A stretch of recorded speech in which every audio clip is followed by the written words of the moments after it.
Imagine this, an education system where parents have ultimate control, where classrooms focus only on essential skills, and where students are prepared for real jobs right after high school. This is Trump's new vision for education, and it's got everyone talking. Here are 10 key ideas that will power our movement for great schools. First, we will respect the right of parents to control the education of their children. Second, we will empower parents and local school board to hire and reward great principals and teachers, and also to fire the poor ones, the one whose performance is unsatisfactory. His plan covers everything from school safety to job training, even proposing to shut down the Department of Education. But is this plan the answer the country needs, or are there hidden challenges that we haven't yet seen? Today, we're breaking down this ambitious 10-point plan, each part designed to reshape education as we know it. Stick around because some of these ideas could be groundbreaking or just controversial enough to shake things up. Let's dive right in. Let's start with Trump's idea to give more control to parents. In his view, parents, not government agencies, should decide what's best for their children's education. His plan includes empowering parents and local school boards to make big decisions like hiring or even firing school principals and teachers. The goal: to allow schools to reward great teachers while letting go of those who don't meet standards. Imagine that, schools where parents have a real say over who teaches their children. But here's where it gets interesting. While this idea appeals to many, it also raises concerns. Could local influence end up affecting what's taught in science or history classes, especially in communities with strong religious or political views? For example, what if some parents wanted to push for more religious teachings or remove topics like evolution? Balancing parental control with academic integrity could be tricky, especially in areas with diverse views. Next, let's talk about Trump's focus on useful subjects. His plan would bring the curriculum back to basics, think reading, writing, math, and science. According to Trump, classrooms should teach skills that will help students succeed in life and work, without political discussions or influences. He argues that today's classrooms are filled with subjects and perspectives that don't necessarily help students in the long run. Imagine a classroom environment with a strict focus on practical knowledge. But here's a question: would this shift limit students' understanding of complex, real-world issues?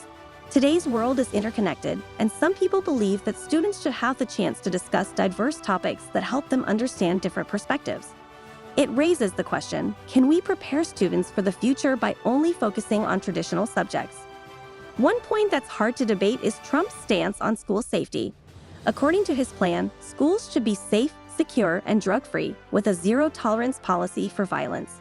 Imagine a school where any student who harms another, whether it's a teacher or a fellow classmate, is immediately expelled.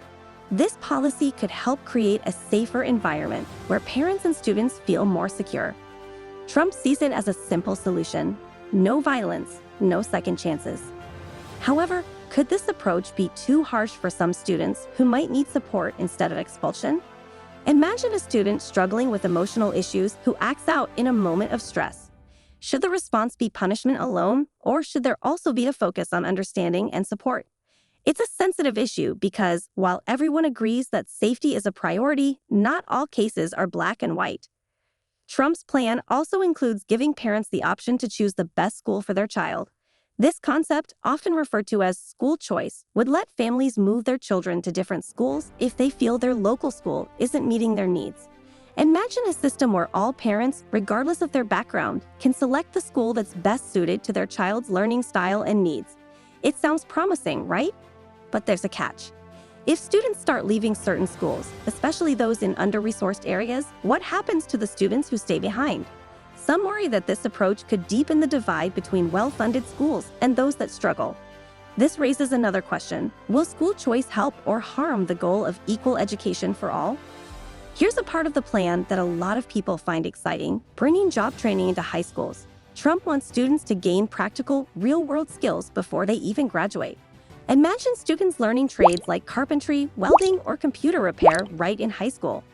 This type of education could help students enter the workforce directly without needing a college degree. And for many families, this could mean avoiding student loan debt while still securing a well-paying job. Trump's education plan doesn't stop with high school skills. He also wants schools to connect students with internships and job experiences, aiming to bridge the gap between education and employment. Imagine students graduating not just with a diploma, but with actual work experience that makes them job ready. This focus could help students transition smoothly into the workforce, especially for those who may not be considering college. But the question remains, are schools prepared to take on this responsibility?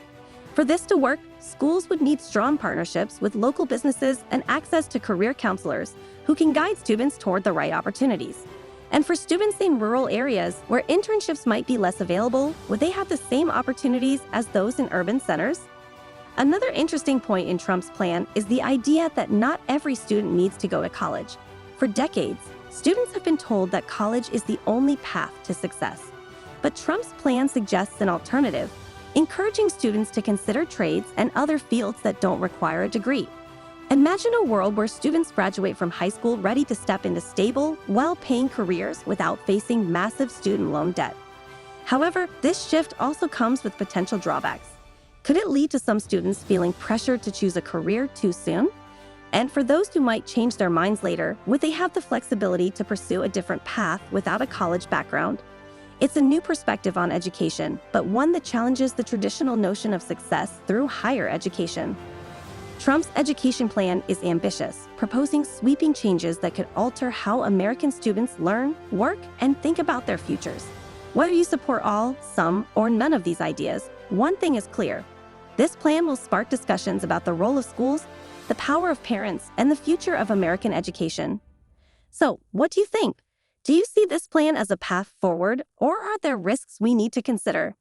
Drop your thoughts in the comments below, and if you found this breakdown helpful, make sure to give this video a thumbs up, subscribe, and hit the notification bell for more updates on education and policy.